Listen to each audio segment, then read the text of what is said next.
Morning all, Hayzink here, welcome back to the channel for another Street Fighter video. Someone was commenting on my t-shirts yesterday. This one is my Dragon Ball X Street Fighter t-shirt. A little bit of Akuma kinda action going on here. I don't know why Akuma is the teacher. Roshi, you know. Anyway, so today I am going to be following up on Akuma with an update that we've had on the main Discord. Yeah. People seem to, I don't know if my reading comprehension is just different from other people. That's not me like criticising people's reading comprehension at all, please don't take it that way. It's more, I don't know, I tend to read between the lines and things. I don't know why I do it, I just do. So if we bring this up, let's go over this, right? So Dino put this out. My Ryu fan is Dino, in case those of you don't know, right? Hello everyone, thank you for your continuous support of Street Fighter Duel. We very much appreciate it and hope you have all been enjoying the game so far, right? I genuinely, believe it or not, I do actually think that Dino is sincere when he says this. I need to be quite clear with you guys, I've said this a few times. A lot of the things that happen in game, they're not made, the decision's not made by Crunchyroll and it's not made by A+. These guys get a lot of the flack, but it's the devs that are making the decisions, right? The devs are implementing things, they're not, they're basically publishing what the devs want them to do and what they want them to publish. After seeing some community comments, we would like to clear up some confusion that players are having for the upcoming Akuma event. Well, yeah, I don't know if we achieved that though, to be honest, you know. As well as some exciting changes to the the workshop vehicle rates that we would like to communicate with you all, right? Kinda, when we get to the vehicle bit, it's a shame I've done so many vehicle summons already, because it would be good to like have done them at a better rate. Anyway, firstly, regarding the upcoming Akuma event, Akuma's character release may be time limited, but Akuma and his special summon will stay in the game for good. We will adjust some text to make this fact clearer in game. Right, so this part here is the part that I want to talk about, right? So I'm already seeing people running with, oh, it's great, it's fine, we don't need to worry about anything, Akuma's going to be around all the time, blah blah blah. It doesn't say that. Like, that's not what it says. Basically, if you read the words that are written there, and you don't like try and find other meaning about what this might mean, what this like equals, whatever, just literally read exactly what it says. It says Akuma's release event may be time limited, but Akuma and his special summon will stay in the game for good, right? So that's saying there that Akuma is tied to a special summon, right? Akuma is going to remain tied to a special summon, because why would his special summon stay in the game, right? It doesn't say the special summoning system, it says his special summon, right? So this at this point from me is a bit of conjecture. This is me like looking at what this means and thinking about what this means, especially if we compare it to like other games and stuff. This to me sounds very much like Akuma, and I said this yesterday, Akuma is going to stay in the game. He's not going to be one and done, right? That's what they're saying here. But he's going to stay on this banner. Now, it doesn't say this banner is going to stay active forever, because why would it be time limited? If after this event, this banner, his special banner, was just going to go on again for the following month, then how would that be a time limited thing, right? Do you understand what I'm saying? It's something that, just by taking this at face value, is going to come and go, right? Best way to look at it is something like a Dokkan Fest unit in Dokkan, right? Where it will come out, a few months later it might come back, usually on another banner. A few months after that it might come back, you know, like returning banners. Lots of games do this, where the unit won't go into the regular pool, but it will continue to come back on the banner. So they won't make the banner like super duper rare, one and done kind of thing. They'll roll it out every so often so that you've got a chance to hit it and try and get the unit. But the problem with that is his special summon, as long as it exists, is going to continue to use special currency, because that is literally the system that they've set up. That's not me projecting or guessing anything. They've set up a system that requires you to use a special currency to summon on his special summon, right?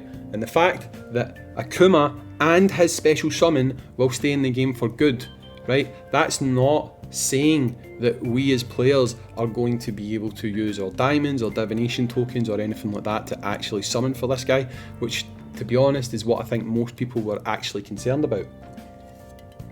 So anyway, we'll read on a little bit, right? So we'll circle back to that.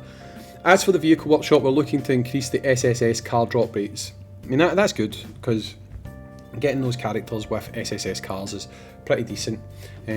Again, I know it's a case of, well, it's your fault for summoning up to now, but if it turns out that you're going to get an SSS vehicle like every couple of pulls, it'll make people who went quite hard up to now think, oh damn it, like literally a week or two later after it launched, it would have been a much better time for me to do this.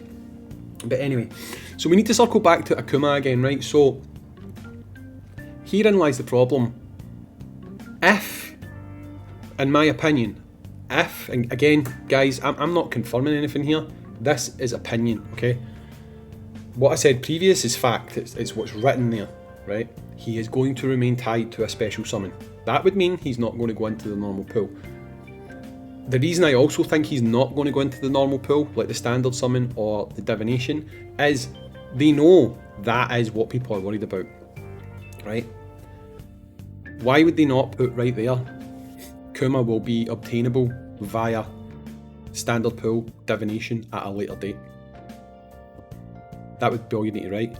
I mean, it's not going to make you get less money, because people are still going to want AKUMA early. If you tell people that in 2 months' time we're going to add these units into the regular pool, no one's going to go, oh, AKUMA's my favourite character, I really wanted him, but he's going to be in the normal pool in 2 months, I'll just wait. People who have money, who want to summon, will still summon. Whales will still whales, still be whales. It's not going to change that. So if AKUMA was going to get added to the regular, standard, basic divination pool and summoning pool, personally, I can't see why they wouldn't simply say it there. This unit will, or even may, I mean, you could even use the word may, be added to the standard pool at a later date. I mean, just throw it out there. But they're not, they're saying, again, verbatim, AKUMA's character release event may be time limited, but AKUMA and his special summon will stay in the game for good. Again, wording language is very important. It's not saying it will remain permanently available to summon on, it's saying it will remain a feature of the game. So again, rolling out every so often, look at Rose's divination tarot event, right? That's not there all the time, but it's going to stay in the game for good. It's going to be something they reuse, it's going to come back, look round, and they're going to use it again and again. You would say that that's something that would stay in the game for good, but it's not a permanent fixture, it's not there, accessible at all times, right? So I think it's quite important that people don't get too carried away. At the same time, I think it's important people don't run away with negativity thinking, oh my god, this is going to suck, because there is some potential positives, right? One, we don't know how the limited banner's going to work, right? You can earn tokens. If those tokens don't expire, right, there's nothing to potentially stop you saving that, right? AKUMA's banner, we don't know how that's going to work. Like, if there's a pity counter on it, when they take it away for the first time, so let's just say it runs on the premise of it runs for a limited time, take it away, runs for a limited time, take it away, right? If they do that, if your pity counter carries over, right, that's fine, because eventually every time they do an event that gives you whatever tokens it uses on this banner, over time free-to-play players will be able to chip away at it and get a copy of the unit, right? If the pity counter does reset, then what we'll need to find out is, do the tokens expire? Because if the tokens don't expire and they're going to continue to use those tokens on his banner, his special summon moving forward, then as free-to-play players you might be able to just save up the tokens until you've got enough where you can smash it, hit a couple of pity points, and you'll be better off, you know? There is various different ways that it could still turn out quite positive, right? The tokens themselves, I mean, if they do this to AKUMA, let's be real, if they do this to AKUMA, they're going to do it to Sagat, they're going to do it to Vega, right? You know this. There's no way they're going to do it to AKUMA and not do it to these guys, right? So if they're all going to use this special summoning pool system, we need to find out if those tickets are going to be transferable, if they're going to use them for every single one of these banners, or we'll need to wait to see if basically AKUMA, red ticket, Vega, purple ticket, Sagat, blue ticket, you know, at that point it becomes a bit of a mess, to be honest, right? But just taking this message at face value, not looking too much into it, just literally reading what it says there, it does certainly look as though they're going to go down this more exclusive character situation where these characters are going to remain on their own banners and they're going to have their own currency. We'll just need to wait to see how it plays out. I mean, maybe they'll allow us to use diamonds to summon on those banners, like Divination 5k to do one summon. These tickets, going with the value that they charge for them in game, it might be like 8k for one summon, we don't know. But if they do that, I'm sure people will not be too stressed out about it. But again, we're just going to have to wait and see. But certainly, it looks as though he's not going to get added to the divination pool and the standard pool. Just taking that at face value, that's how it certainly looks anyway.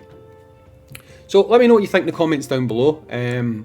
I can see that the comments might not be too great. I hope people don't think I'm making some kind of logic leap here, because again, I'm not. The words are there, you just need to read what they say, right? So anyway, let me know what you think in the comments down below. I've been Hayzink, thanks for watching. I'll catch you all on the next Street Fighter Duel video. Peace.